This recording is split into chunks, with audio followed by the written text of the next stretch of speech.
बिस्मिल्लाहिर्रहमानिर्रहीम। अस्सलाम वालेकुम। होता है शब व रोज़ तमाशा मेरे आगे। मैं हूँ अयाज़ अकबर यूसुफ़ज़ई और आप देख रहे हैं तमाशा। नाजरीन, तहरीक इंसाफ के सेनेटर और अहम रहनुमा आज़म स्वाति को जो है वो रात गए FIA ने जो है वो हिरासत में ले लिया, और वो जब वो अपने घर में मौजूद थे उस वक्त वहाँ पर FIA की टीम पहुँची और उनको गिरफ़्तार कर लिया गया। गिरफ़्तारियों का सिलसिला जारी है। इससे पहले सैफुल्लाह नियाज़ी जो हैं उनको FIA ने गिरफ़्तार किया। इसके बाद तकरीबन 11 पाकिस्तान तहरीक इंसाफ के जो अहम रहनुमा हैं उनके खिलाफ FIR हुई, बशमूल पाकिस्तान तहरीक इंसाफ के चेयरमैन इमरान खान साहब के खिलाफ मनी लॉन्ड्रिंग केस की। तो पाकिस्तान तहरीक इंसाफ के खिलाफ जो है वो कार्रवाइयों का सिलसिला जारी हो चुका है। लेकिन जो रात की डेवलपमेंट है बड़ी ज़बरदस्त किस्म की डेवलपमेंट है। आज़म स्वाति साहब जो हैं वो उन्होंने एक काम किया कि आ बैल मुझे मार। वो कहेंगे आप कैसे, कि जहाँ पर चलें सैफुल्लाह नियाज़ी साहब के खिलाफ केस था कि नामंजूर.com एक वेबसाइट थी, उस पर कोई फॉरेन फंडिंग के हवाले से उन पर केस था। वो उसकी कोई इंक्वायरी हुई, फिर बाद में वो कुछ चीज़ें शवाहिद आए हैं FIA के पास, और फिर उनके बाद उस पादाश पे उनको गिरफ़्तार किया गया। उसके बाद फिर जो FIR हुई फॉरेन फंडिंग पे, उसमें जो बशमूल पाकिस्तान तहरीक इंसाफ के चेयरमैन इमरान खान साहब के ख़िलाफ़ 11 लोग हैं, आमिर कियानी हैं, इसमें बाकी भी लोग हैं। उन्होंने अपनी ज़मानतें भी करवाई हुई हैं। कल हाई कोर्ट से खान साहब ने करवाई, बाकी लोगों ने भी करवा ली। वो फॉरेन फंडिंग का केस है। लेकिन आज़म स्वाति साहब का नाम इन दोनों जगहों पे नहीं था। अब उन्होंने आप बैल मुझे मार कैसे किया। अब कल आपको जैसे मालूम है कि बड़ी डेवलपमेंट हुई कि जो वज़ीर आज़म पाकिस्तान शहबाज शरीफ और उनके बेटे हमजा शहबाज दोनों को जो है वो FIA ने फॉरेन फंडिंग केस में बरी कर दिया। कल एक अहम फैसला था लाहौर में, और कल उसको काफ़ी ज़्यादा सेलिब्रेट किया पाकिस्तान मुस्लिम लीग नून ने, और उन्होंने कहा कि ये हक सच की फ़तह है। ये एक मरतबा फिर जैसे मरीम नवाज़ का केस था इस्लामाबाद हाई कोर्ट में, वहाँ से वो बरी हुई। तो एक जो नैरेटिव था नून का कि ये केसेस इनके ख़िलाफ़ फैब्रिकेटेड हैं, इंजीनियर्ड हैं, उनके ख़िलाफ़ जो हैं बोगस हैं, उनके ख़िलाफ़ बनाए गए हैं या विक्टिमाइज़ किए गए हैं, उनके ख़िलाफ़ जो केसेस हैं विक्टिमाइजेशन के लिए बनाए गए हैं।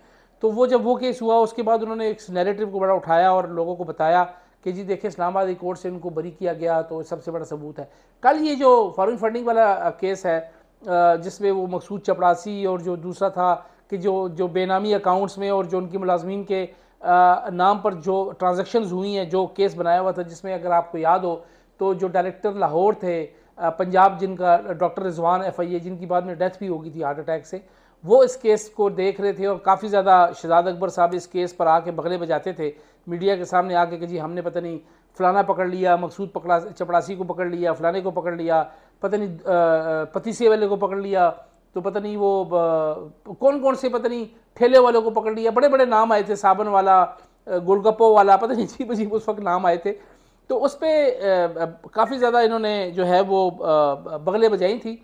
लेकिन बदकिस्मती से उस केस के हवाले से जब आप देखें तो उस केस में निकला कुछ भी नहीं, और हुआ इस तरह कि उस केस में कल ये दोनों बाप बेटा जो है वो बरी हो गए। चलें, वो PTI कहती है कि जी वो इनको NRO 2 मिला है, वो एक हम उस पर बहस नहीं करते, वो अदालती मामला है। और उसके बाद देख ले कि जो एजाज़ एहसन साहब जो हैं उन्होंने मरीम नवाज़ के केसेस के हवाले से जो मुतनाज़ा बयान दिया था, कल हमने इस पर बड़ी डिटेल बात भी की है कि आप देख लें कि उसके ऊपर कोई ISPR ने या इस्लामाबाद हाई कोर्ट ने अभी तक कोई रिएक्शन नहीं दिया।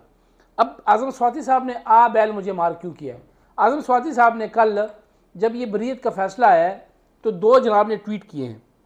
एक ट्वीट तो उन्होंने किया कि जो शहबाज शरीफ और Hamza Shahbaz money laundering case में सॉरी फॉरेन फंडिंग नहीं था बल्कि मनी लॉन्ड्रिंग केस था, इसमें बरी हुए हैं।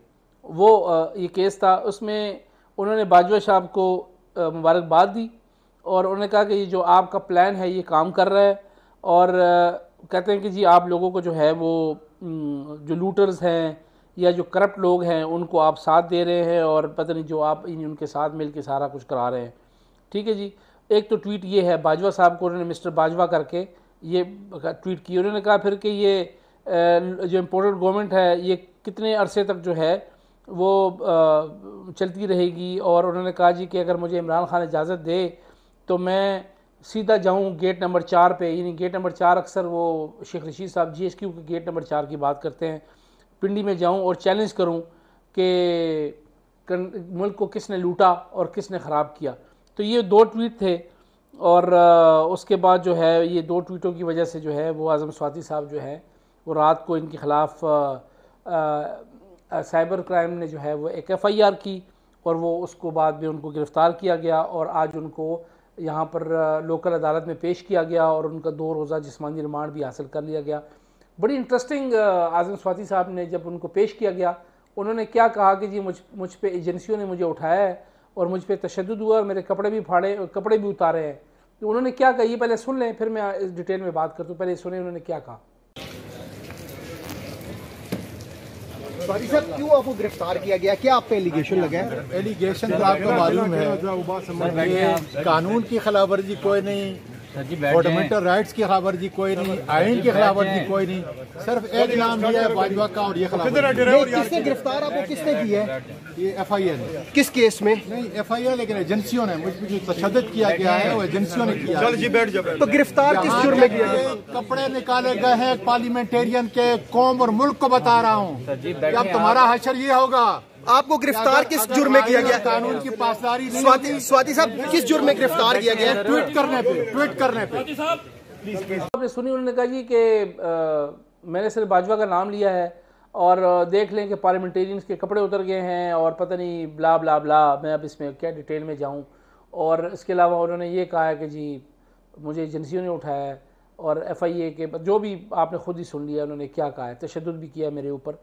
तो देख लें कि एंटी एस्टेब्लिशमेंट जो नैरेटिव है PTI का वो अब खुल के सामने आ रहा है। जो हमने पहले बात की थी ना कि उसमें सिर्फ 2 लोग थे, शीरी मज़ारी साहबा थी और फवाद चौधरी साहब जो हल्का हल्का म्यूज़िक चला रहे थे। इन्होंने तो पूरा डोल ही बजा दिया ना, वो हल्का हल्का म्यूज़िक चला रहे थे। तो हल्के हल्के म्यूज़िक से आज़म स्वाति साहब ने कहते हैं ना वो शाह से ज़्यादा शाह का वफादार बन जाना, तो आज़म स्वाति साहब ने पूरा ड्रम ही बजा दिया। तो ड्रम जब बजाएगा तो फिर आपको भी आवाज़ तो आएगी आज़म स्वाति साहब। और आज़म स्वाति साहब को क्या आप लोग नहीं पता कि आज़म स्वाति साहब यहाँ तक कैसे पहुँचे? किसी को शायद ना पता हो, मुझे सब पता है।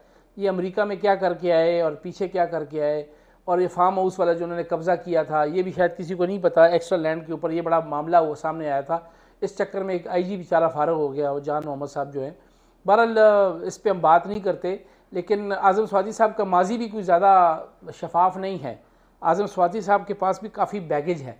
तो जब आप फ़ौज के हवाले से और स्पेशली हमारे जो चीफ़ ऑफ आर्मी स्टाफ के हवाले से इस तरह के कंट्रोवर्शियल बयान दे रहे हैं आज़म स्वाति साहब, तो फिर अपना भी तो देखें ना कि आप क्या बैगेज कैरी करके आ रहे हैं। और आपने जो वहाँ पर लोगों की ज़मीनों पे कब्ज़े किए हैं शख्सियात में, तो वो भी तो लोगों को मालूम है। फिर आप बड़ा एंटी स्टैब्लिश देखें। अच्छा, इस मुल्क में ना नाज़रीन एक आम सा मैंने देखा है, आई एम सॉरी, मुझे ये बात नहीं करनी चाहिए, लेकिन बड़ा ही अजीब किस्म का एक ट्रेंड चल पड़ा है, गुस्ताखी माफ़ के, जिसने अपने आप को सामने लीडर बनाना हो या तो एंटी इस्लाम या एंटी इस्टेब्लिशमेंट नैरेटिव लेके चल पड़ता है। मतलब अजीब किस्म के आप लोग हैं यार। अपना कद काट तो देखें, आप बेचते क्या हैं? आज़म स्वाति साहब की अपनी हैसियत क्या है? बजाय इसके कि वो भी एक छोटा ATM है खान साहब का, आपकी अपनी हैसियत है कोई नहीं और आप उठे हैं अपने इस्टेब्लिशमेंट को ललकारने के लिए। थोड़ा अपने आप में बंदा, आई एम सॉरी मैं वो लफ्ज़ नहीं इस्तेमाल करना चाहता, पहले अपने कद काट को तो देख लेना। आप बेचते क्या हैं? और आप डायरेक्टली इस तरह के लिख रहे हैं और आप दुनिया को या आप पूरे माशरे को या पूरे लोगों को क्या बताना चाह रहे हैं यार? आपने फ़ौज को क्या बनाया हुआ है, या आपने फ़ौज के सिपह सालार को क्या बनाया हुआ है?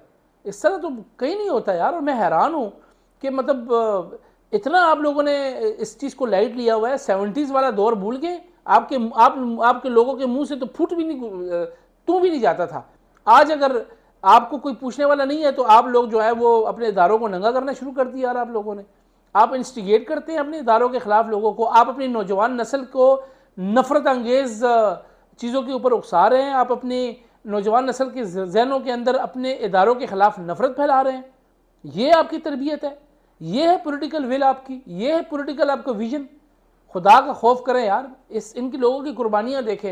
इख्तलाफ आपका होगा, ज़रूर इख्तलाफ करें, लेकिन इख्तलाफ का एक तरीक़ाकार होता है। वो वज़ीर सियासतदान किधर गए यार? मुझे याद आती है बीबी साहिबा भी हमेशा एंटी एस्टेब्लिशमेंट बात करती थी, बड़े एक डेकोरम के साथ, बड़े तरीके के साथ। मियाँ साहब करते रहे, ठीक है, पिछले दिन उन्होंने भी किया, लेकिन वो खामोश हो गए। जरदारी साहब भी बिटवीन द लाइन बात करते रहे हैं, सब करते रहे। मौलाना फजल रहमान भी करता है, सब करते हैं। लेकिन इन लोगों ने PTI ने जीबी वतीरा बना दिया, भाई उठो शुरू हो जाओ। इस तरह नहीं होता भाई। ये मुल्क कोई इंडिया नहीं है, दिस इज़ पाकिस्तान। ये फ़ौज कोई इंडिया की फ़ौज नहीं है भाई, ये पाकिस्तानी फ़ौज है। कल को फिर आपने इलेक्शन लड़ने जाना है, तो फिर जब आप ये हालत आपकी होती है तो फिर आप कहते हैं कि जी जुल्म हो गया हमारे साथ। तो क्या पपियाँ करें आपको आके, आपको क्या प्यार करें, लोरियाँ सुनाएं आपको? खुदा का खौफ करें यार आप। मैं तो कहता हूँ ये फ़ौज हमारी बड़ी अच्छी है कि इतनी बकवास करने के बाद भी आपको कोई कुछ नहीं कह रहा।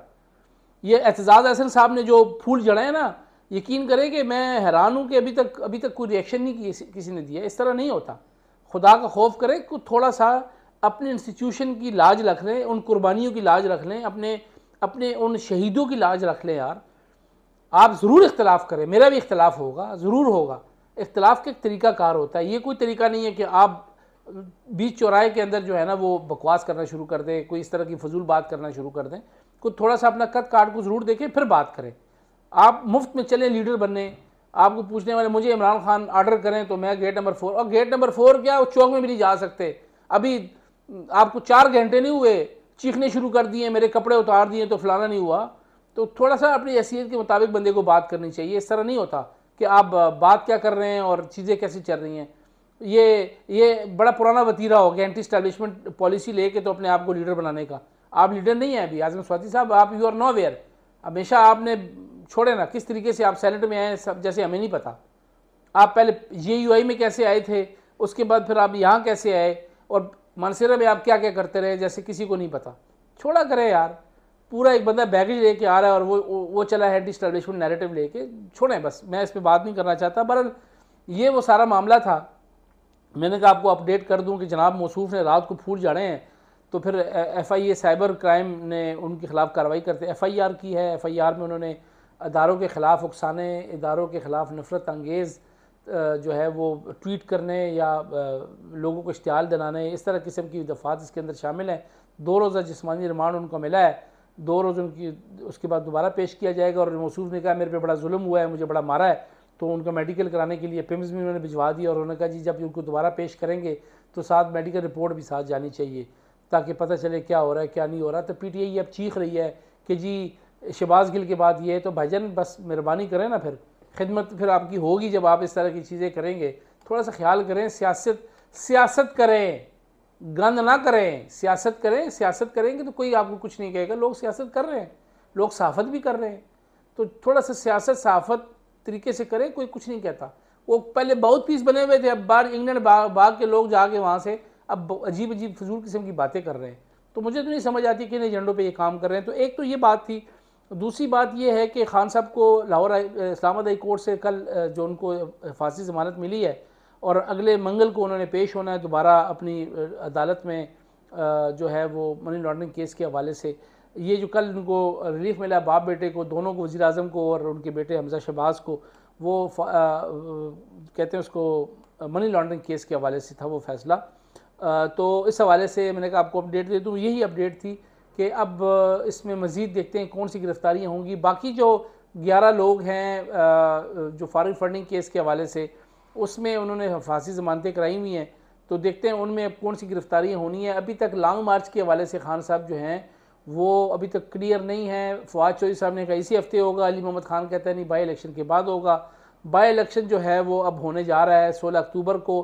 खैर मैं अभी भी डाउट में हूँ, मुझे अभी भी लग रहा है इलेक्शन नहीं हो रहा, लेकिन क्योंकि अब तैयारियाँ हो रही हैं तो मैं अभी ये नहीं कह सकता कि नहीं हो रहा, लेकिन मुझे अभी भी डाउट है कि नहीं होगा। आखिरी टाइम पे ये मुलतवी हो सकता है, मेरे ज़राए ये कहते हैं, हो सकता है मैं गलत भी हूँ।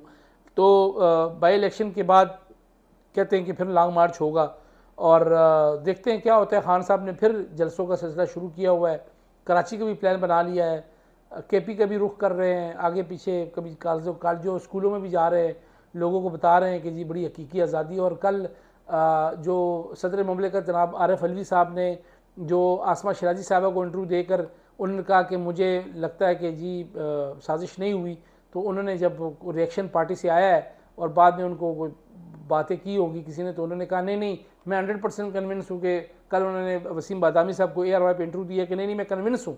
यानी उसी इंटरव्यू का सारे कंट्रडिक्शन कर दिए उन्होंने अगले इंटरव्यू के अंदर। तो सदर मुमलिकत साहब पहले सोचते लो बोल की रहे हो, तो उन्होंने तमाम वो चीज़ों को रद्द कर दिया कि जी पहले कहते हैं कि नहीं, अभी उन्होंने कहा जी अगर मैं कन्विंस ना होता तो साइफर क्यों भिजवाता सुप्रीम कोर्ट को। तो बहरहाल वही बातें जो पार्टी का रिएक्शन आया, पहले उन्होंने सच्ची बात की, फिर वो पार्टी का जब रिएक्शन आया तो तमाम चीज़ों से वो पीछे हो गए। तो मैंने कहा ये थोड़ी सी अपडेट है आपको दे दें, मज़ीद तफसीलात आती रहेंगी, रोज़ कुछ ना कुछ अल्लाह गुल्ला हो रहा है। खान साहब आज फिर पेश हुए हैं डिस्ट्रिक्ट कोर्ट में, तो तोड़ फोड़ जो हुई थी वो 25 तारीख वाली, उसमें फिर पेश हुए हैं। तो आज उसमें फिर उनको जो है वो डेट मिल गई है। बहरहाल ये खान साहब कहते हैं कि जी ये सिलसिला चलता रहेगा, अदालतों में मुझे कोई फ़र्क नहीं पड़ता, देखते हैं फ़र्क पड़ता है कि नहीं पड़ता।